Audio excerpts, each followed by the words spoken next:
레위기 7장 1절로 10절. 이어서 속건제, 번제, 소제에 대한 몇몇 규정이 추가됩니다. 우선 속건제 드리는 방법이 여기서 최초로 설명되는데요.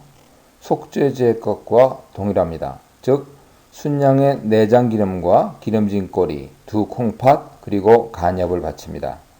태우고 남은 몸통 고기는 역시 속죄제 경우와 마찬가지로 제사장이 먹습니다. 만일 제사장 자신을 위한 속건제였다면 먹지 못하고 진영 밖에서 태울 것입니다. 그러나 5장에서 이미 언급했듯이 속죄제와 큰 차이가 하나 있는데요. 피를 뿌리는 동작이 다릅니다. 즉 속건제 짐승의 피는 번제, 화목제와 마찬가지로 피를 제단 사면벽에 끼얹어 뿌립니다. 자라크라고 하는데요. 속건과 속죄제의 이런 피 처리 동작의 차이는 중대한 사실을 알려줍니다. 속건제 피는 제단을 씻어내는 효과가 없다는 것을 시사하는 것이죠.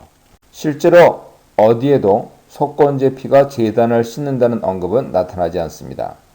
그렇다면 속건제가 처리하는 죄는 제단과 성막을 오염시키지는 않았다는 결론이죠. 그 이유를 정확히 알기는 어렵지만 그 범죄는 도덕 금지 명령 위반이 아닌 상대방에게 재산상의 피해를 입힌 죄고 죄 해결 방법이 물질 배상이었기 때문으로 추론됩니다. 한편 번제 가축이 집리하는 제사장 수고비로 돌아간다는 지침이 추가됨으로써 앞서 번제 조항에서 누락되어 있던 공백이 적절히 메워집니다. 또한 9절에 의하면 소제물의 남은 부분은 집리하는 제사장이 그 몫을 차지할 권한이 있죠. 그러나 10절은 동시에 그것을 모두 아론 집안 제사장들이 나누어 가질 것을 명령합니다. 따라서 집리하는 제사장은 그 남은 소제물의 분배 책임을 지고 있다 하는 의미로 이해됩니다. 11절로 15절입니다. 3장에서 제사 절차가 설명된 화목제는 세 종류로 구분됩니다. 감사 찬양의 화목제 15절이요. 서원 화목제와 자원의 화목제 16절이요. 이러한 화목제를 드릴 때 3장에서는 화목제 짐승만 제물로 명시되었는데요. 짐승 외에도 기름이 첨가된 소제물들 즉 무교병과 무교전병, 구운 과자 그리고 유교병과 같은 몇 가지 음식 제물을 곁들여 바칩니다. 특히 소제의 경우와 달리 누룩이 들어간 유교병이 허용되는데 다만 이것은 제단 위에는 올리지 않고 제사장 몫으로 돌아갔습니다. 화목제가 대부분의 고기를 사람들이 나누는 잔치 제사이기 때문에 유연성이 있었다고 볼 수 있죠. 각각의 떡과 과자가 몇 개 만들어지는지는 명시되어 있지 않은데요. 제사장은 그것들 중에 하나씩을 골라서 하나님께 거제, 테루마라고 합니다. 거제로 바쳐 아마도 소제 규정에서 보듯이 제단의 기념물로 일부를 태운 뒤 자신의 몫으로 가져갑니다. 또한 아래에서 보듯이 제사장은 화목제 짐승 중 자신의 몫으로 가슴과 오른쪽 뒷다리를 가져갑니다. 남은 여러 개의 떡과 과자 그리고 화목제 짐승 중 남은 몸통 대부분은 모두 제사자가 가져가서 가족, 친족 그리고 이웃과 더불어 나누어 먹습니다. 이런 이유로 떡과 과자를 몇 개 준비해 오는지는 제사 드리는 사람 결정에 달려 있었습니다. 화목제의 주 목적은 감사를 가족 및 이웃과 함께 풍성히 나누는 데 있었습니다. 따라서 기름과 일부 내장을 제외한 모든 고기를 사람이 나누어 먹었죠. 작은 짐승은 가족이나 친족과 더불어 나누었을 것이나 큰 짐승은 이웃과 마을 사람들을 불러 큰 잔치를 벌였을 것입니다. 감사의 화목제 짐승 고기는 당일 먹어야 했고요. 이튿날까지 남겨두었다가 먹는 것은 금지되었죠. 고기가 아닌 다른 음식 재물에 대해서는 별다른 기한이 지정되어 있지 않습니다. 16절로 21절입니다. 감사의 화목제 외에 서원의 화목제와 자원의 화목제가 드려질 수 있었습니다. 우선 자원의 화목제는 낙헌제라고도 불리죠. 이것은 특별한 감사 조건이 없이 언제나 기쁜 마음으로 자원해서 드리는 화목제였습니다. 서원의 화목제는 하나님께 서원한 바가 성취되어서 감사함으로 서원을 이행할 때 드리는 제사입니다. 한나는 대표적인 서원제의 사례죠. 한나가 하나님께 기도하여서 자식을 주면 성전에 바치겠다고 서원했죠. 하나님께서는 기도에 응답하여 그녀에게 사무엘을 주셨습니다. 한나는 사무엘을 젖댄 후에 3년생 숫소 한 마리와 밀가루 한 에바 그리고 포도주 한 부대를 서원 화목제로 가져갑니다. 감사제와 달리 서원제와 자원제는 화목제 고기를 이튿날까지 먹을 수 있었습니다. 그러나 셋째 날에 만일 고기가 남았으면 불살라 없애야 했죠. 태우는 장소가 지정되어 있지 않지만 통상적으로 이런 제의적인 폐기물은 진영 밖에 정결한 곳인 재 버리는 곳에서 태웠습니다. 18절은 그런 유통기한이 지난 화목제 고기를 가증한 것이라 칭하고 있습니다. 원어로 피굴이라고 하는데 그 뜻이 명확하게 파악되지는 않았지만 분명 부패하고 더럽혀진 물건을 칭한다고 보입니다. 이것이 보건위생적 의미의 상한 고기를 지시할 것이라 하는 입장도 있지만요. 감사제의 경우 하루만 지나도 피굴로 전락하는 것으로 보아서 위생적인 부패가 아닌 제의적 의미의 더러운 것으로 이해됩니다. 이 사실은 19절에서 부정한 물건과 접촉만 되어도 화목제 고기가 더럽혀진다는 진술에서 확인되죠. 만일 유통기한이 지난 화목제 고기를 조금이라도 먹으면 심각한 결과가 초래되었습니다. 우선 그 화목제 자체가 무효화되었죠. 이것은 제사가 드려진 후에라도 마무리 절차를 제대로 완수하지 않으면 제사가 아무런 효과를 낼 수 없음을 말해주는 강력한 증거입니다. 따라서 속죄제, 속건제의 경우도 모든 제사 절차가 완료되어서 죄사함과 정결이 최종적으로 선언되었다 하더라도 속죄제 짐승의 잔존물을 밖에서 태우거나 제사장이 먹어서 제대로 마무리하지 않는다면 속죄제가 무효될 수 있었다는 것을 알 수 있습니다. 그러므로 레위기 10장 17절의 모세 진술은 대단히 중요한 의미를 내포합니다. 이 속죄 제물은 지극히 거룩하거늘 너희가 어찌하여 거룩한 곳에서 먹지 아니하였느냐. 이는 너희로 회중의 죄를 담당하여 그들을 위하여 여호와 앞에 속죄하게 하려고 너희에게 주신 것이니라 말씀했죠. 이 구절은 제사장의 속죄제 고기의 섭취와 더불어서 최종적으로 속죄가 이루어진다는 것을 분명하게 말해주고 있습니다. 화목제 규정에서 할 수 있는 중요한 사실로 고기를 소각하는 이유는 고기가 더럽혀졌기 때문이라는 것이죠.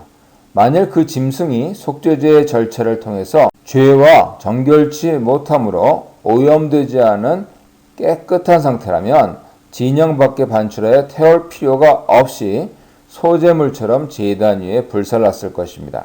그러나 더러워진 화목제 짐승 고기를 아마도 진영 밖으로 반출하여 소각해서 없앴듯이 진영 밖으로 반출되어 소각된 속죄제 짐승의 남은 부위도 분명 더럽혀진 이유로 그렇게 처리되었을 것입니다.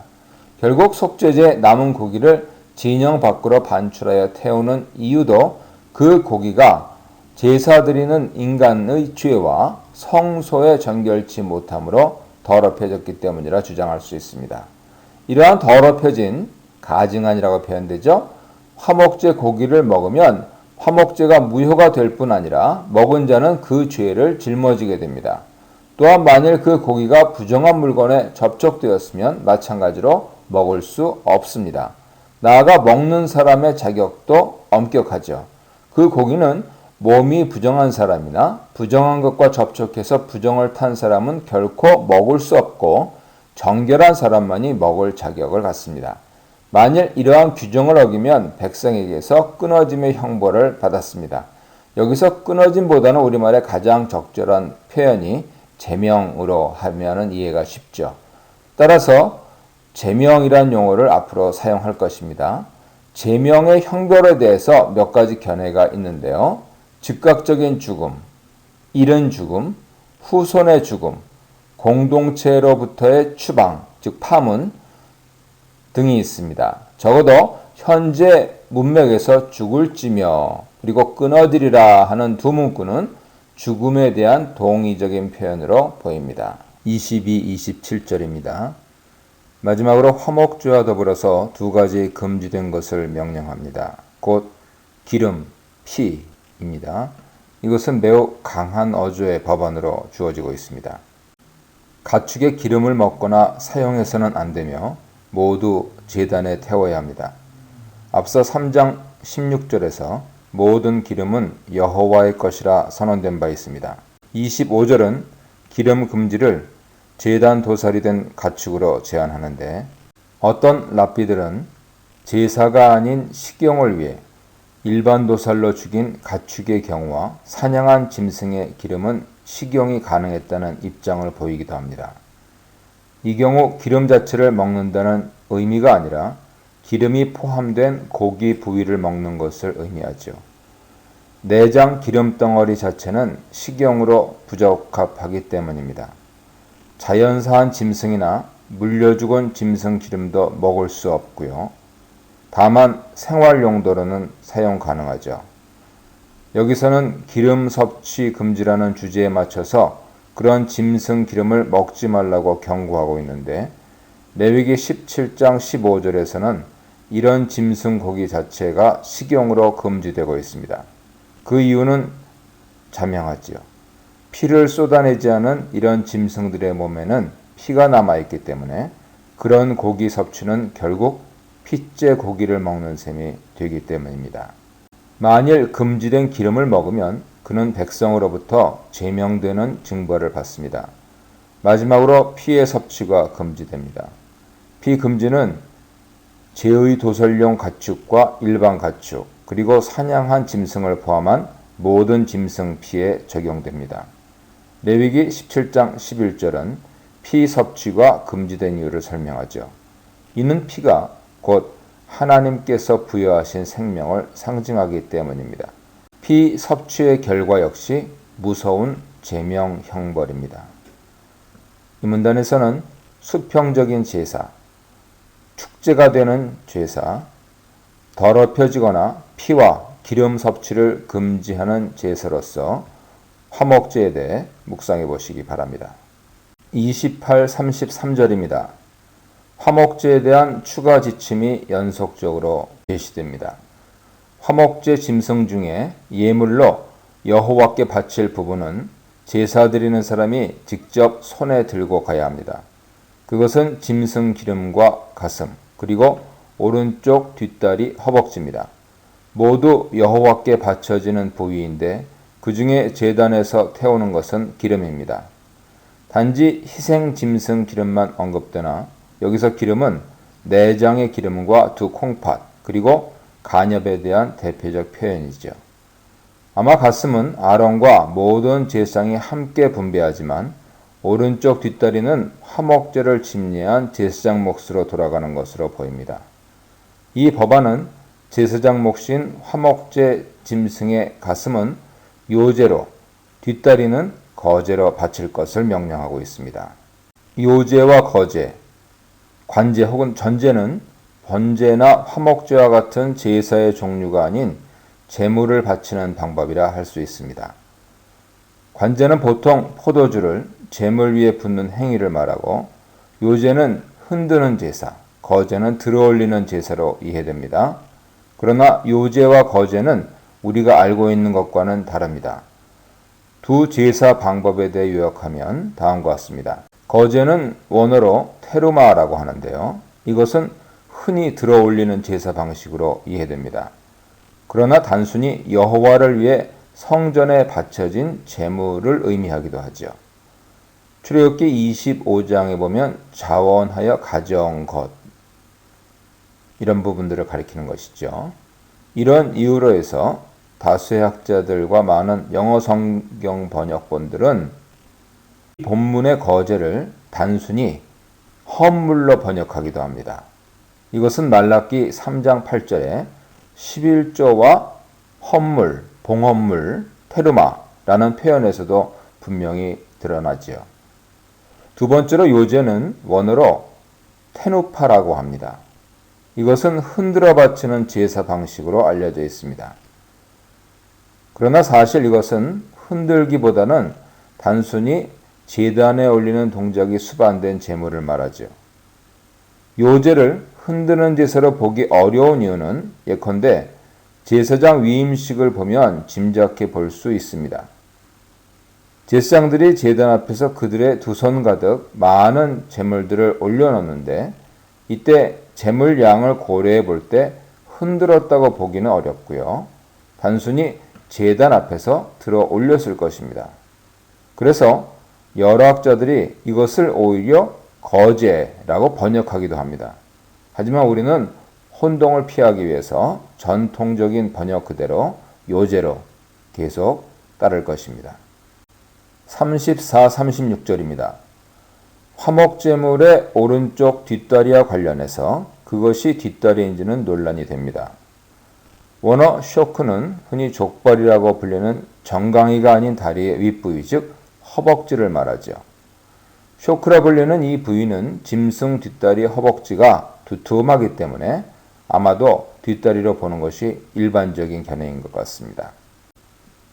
70인역은 그것을 오른쪽 어깨로 번역했고요. 킹 제임스 성경 이를 따르고 있습니다. 문제는 이 규정이 신명기 18장 3절과 충돌되어 보인다는 것이죠.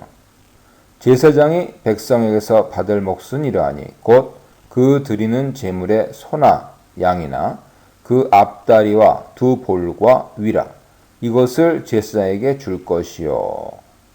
이렇게 기록되어 있는데요.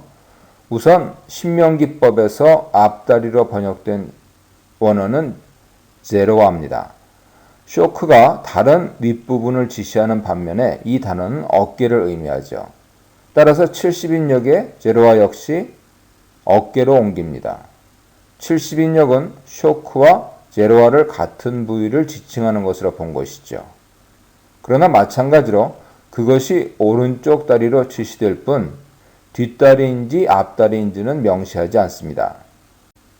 다수의 학자들은 신명기의 이 부위를 앞다리 윗부분으로 해석하고요. 한글 성경도 마찬가지입니다. 만일 그렇다면 레위기와 신명기는 서로 어긋난 규정을 법정하게 된 셈이죠. 이런 문제로 인해서 휠러는 레위기법의 쇼크가 신명기를 따라 뒷다리가 아닌 앞다리인 것으로 보았고요. 고든 웨남도 조심스럽게 그것이 앞다리일 가능성을 제시합니다. 라기스에 있는 가나안 신전에 여러 짐승들의 오른쪽 앞다리가 제단에 세워져 있다 하는 것이 당시 문화의 방증 증거 가운데 하나입니다.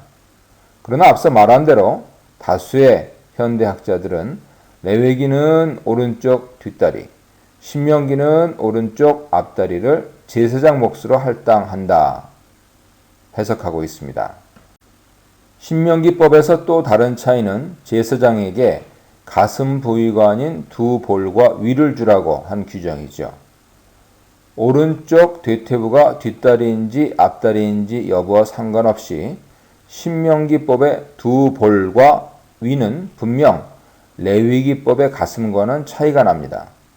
아마 가장 무리가 없는 해석은 레위기는 가슴과 뒷다리 허벅지, 신명기는 두 볼과 위, 그리고 앞다리 허벅지를 제사장 몫으로 할당한다는 견해죠.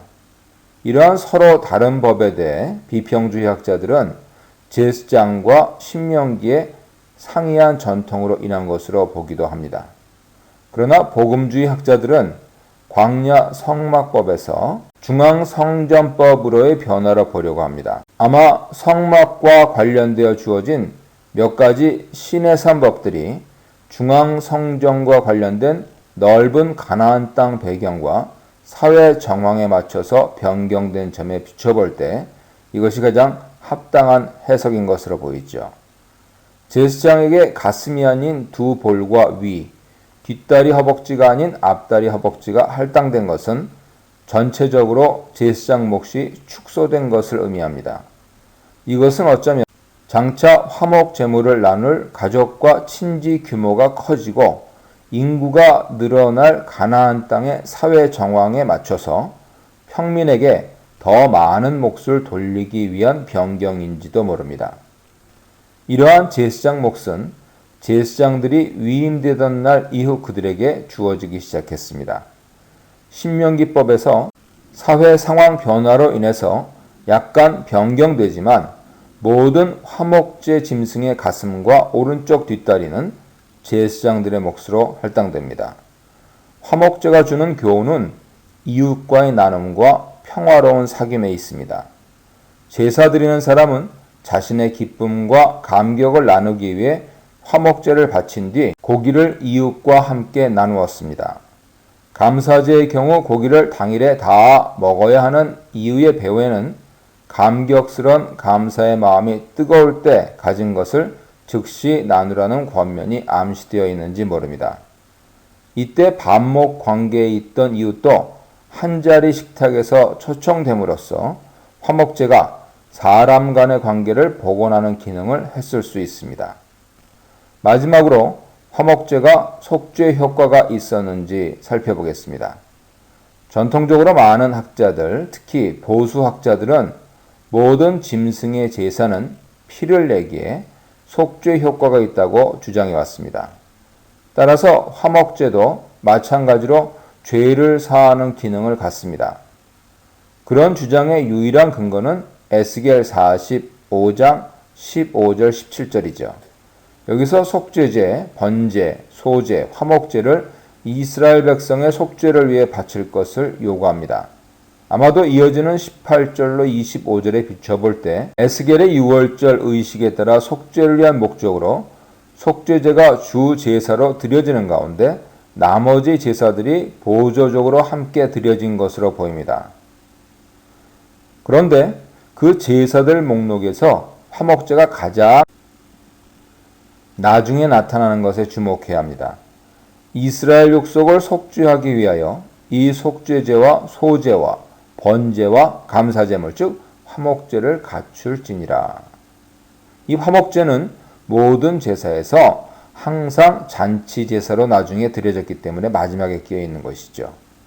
이 에스겔 본문은 모든 제사를 편의상 한 묶음으로 처리하고 있는 것입니다.